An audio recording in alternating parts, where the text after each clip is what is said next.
भी इसीलिए होंगे क्योंकि जिस तरीके से इनके घटक दल इनके ऊपर दबाव बना रहे हैं, तो ऐसे में मुख्यमंत्री नीतीश कुमार जी ये बात जानते हैं कि कभी भी ऐसी परिस्थिति उत्पन्न हो सकती है कि बिहार में मध्यवर्ती चुनाव, ऐसे में सिर्फ घोषणाएं करना कि हम इतने लाख को ये देंगे तो उतने लाख को हम वो देंगे। भाई पिछले 18 साल से जो मुख्यमंत्री हैं वो आज भी अगर उनको घोषणाएं ही करनी पड़ी कि हम ये देंगे, और जब कोई रोजगार मांगने जाता है तो आप उन पे लाठियां चलाते हैं। भाई हम लोग तो स्वागत करेंगे अगर आप सही में जो बातें आप कह रहे हैं, अगर आप उन बातों को पूरा कर दें तो हम लोगों से ज़्यादा खुशी और किसी को नहीं होगी। पर ये बातें आपकी सिर्फ बातें रह जाती हैं, इसीलिए बिहार की जनता आपके ऊपर विश्वास नहीं कर पाती। चिराग जी, आपराधिक घटना बढ़ गई है, क्राइम रेट मानस लेके आते हैं तो कोई राम पे सवाल लेके सदन में आते हैं तो कोई हनुमान चालीसा। बताइए ये सारी बातें करने वाली बातें हैं क्या? राम थे, राम नहीं थे, ये तमाम बातें मैं बार बार हम कहते हैं ये आस्था का विषय। भाई जो चीज़ आपके लिए सबसे ज़्यादा महत्वपूर्ण हो सकती है संभवतः वो दूसरे व्यक्ति के लिए नहीं होगी। छोड़ दीजिए ना उस व्यक्ति की आस्था पर, क्यों किसी की भावना को आप ठेस पहुंचा रहे हैं? एक राजनीतिक दल होने के नाते सबकी भावनाओं का सम्मान करना आपका उत्तरदायित्व बनता है, और राजनेता होने के नाते जनता की सेवा करना आपका काम है ना कि इस तरीके की बातों को उछालकर किसी की भावना को ठेस पहुंचाना। क्या मिल जाएगा भैया ये सारी बातें बोल के कि राम बड़े थे, रावण बड़े थे? ये तमाम बातें करने का औचित्य क्या है, मतलब क्या है? आज की तारीख में भैया आप एक सरकार का हिस्सा हैं, आप लोगों को बेहतर स्वास्थ्य, बेहतर शिक्षा, बेहतर रोजगार कैसे दें, अपराध से कैसे आप लोगों को सुरक्षित रखें, ये जिम्मेदारी है ना आपकी। पूर्व मुख्यमंत्री रह चुके हैं आप, एक बड़ी जिम्मेदारी है आपकी। ऐसे में बिना मतलब की इस तरीके की बातों को कुरेद कर समाज में एक असंतोष पैदा करना कतई जायज नहीं। जेडीयू ने कल सदन में मांग उठाया, नेता का अपहरण के बाद सवाल कानूनी व्यवस्था पे उठ रहे हैं। हालांकि वो डॉक्टर भी लापता है, डॉक्टर संजीव भी अब तक नहीं मिले हैं। एक बार फिर से कहा जा रहा है कि भाई लालू यादव, जंगल राज वापसी हो गई है, किडनैपिंग शुरू हो गई है। देखिए जंगल राज नहीं पता क्या था, कैसा था जंगल राज। हम लोग को मुख्यमंत्री नीतीश कुमार जी ने ही बताया था कि अरे 90 का दशक जंगल राज का दशक होता था। पिछले विधानसभा के चुनाव में कैसे घूम घूम कर बताते थे कि जाओ जाकर पूछो अपने बाप दादा से 15 साल पहले का बिहार कैसा था। भाई आज की तारीख में जो 20 साल, 25 साल, 30 साल, 35 साल का युवा उसको नहीं पता और उसको नहीं फर्क पड़ता कि 15 साल, 20 साल पहले का बिहार कैसा था। उसको फर्क इस बात से पड़ता है कि आज का बिहार कैसा है। और आज की तारीख में जो जंगल राज है, आए दिन आपराधिक घटनाएं जैसी घट रही हैं, ये अपने में दर्शाता है कि अगर सही मायनों में जंगल राज की कोई परिभाषा है तो चिराग जी, जदयू विधायकों ने सदन में कल नीतीश कुमार को नोबेल पुरस्कार देने की मांग उठाई है। अरे प्रभु, बढ़िया। आप भी मांग करेंगे? आप चाहते हैं क्योंकि मुख्यमंत्री लंबे समय तक काम किए हैं कि मुख्यमंत्री जी बस बिहार को बख्श दें, उसके बदले में उनको जो चाहिए देश दुनिया से ले।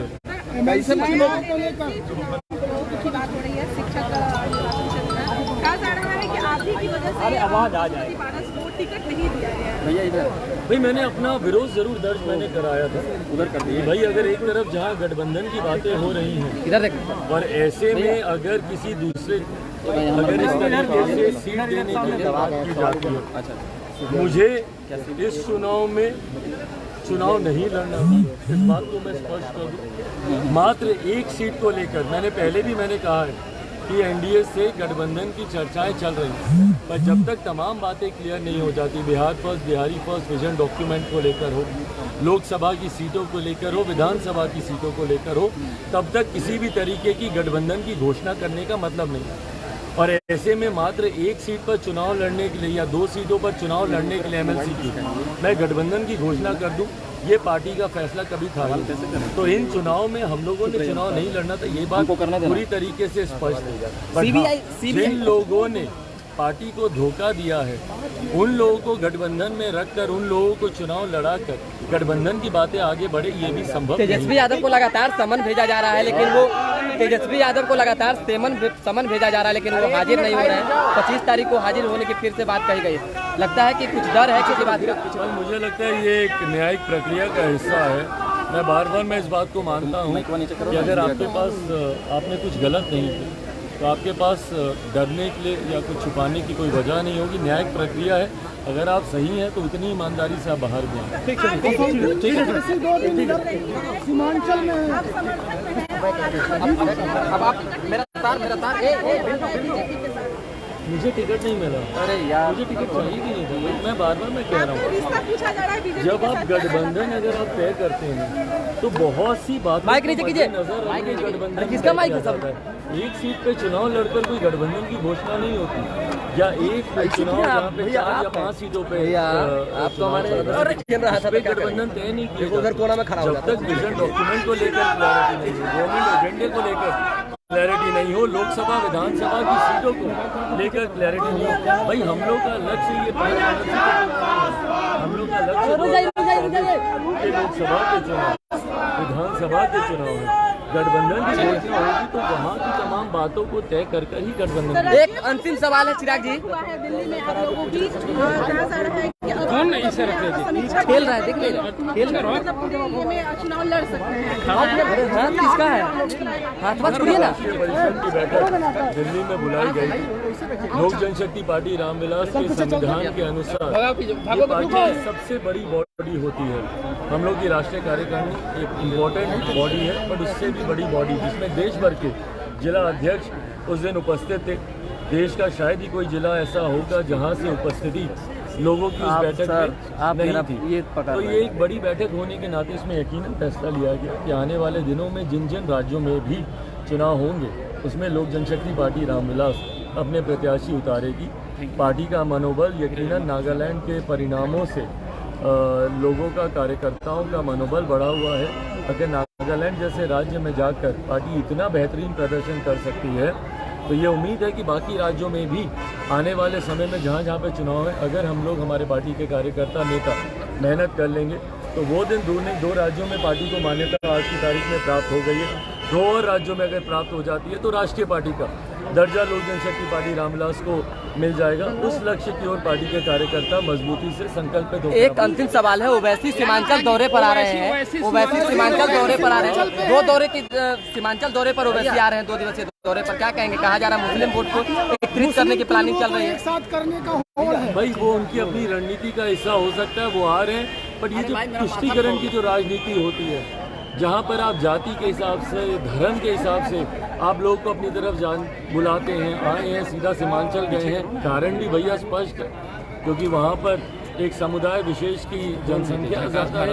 ये तुष्टीकरण की राजनीति का मैं कभी भी समर्थक नहीं रहा हूँ। अगर आपको किसी भी राज्य की या अगर ओवरऑल अगर आपको बिहारियों की या भारतीयों की भलाई या विकास की बात करनी है तो उनको सबको शराबबंदी पर बजट पेश हुआ, कहा गया।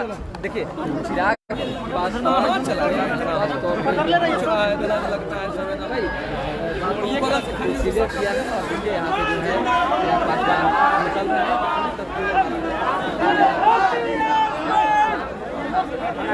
भैया जिंदाबाद, जिंदाबाद, जिंदाबाद, जिंदाबाद, जिंदाबाद।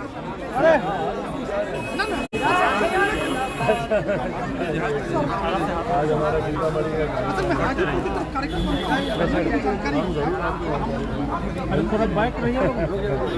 अच्छा ठीक ना, आई ना एकदम बैठ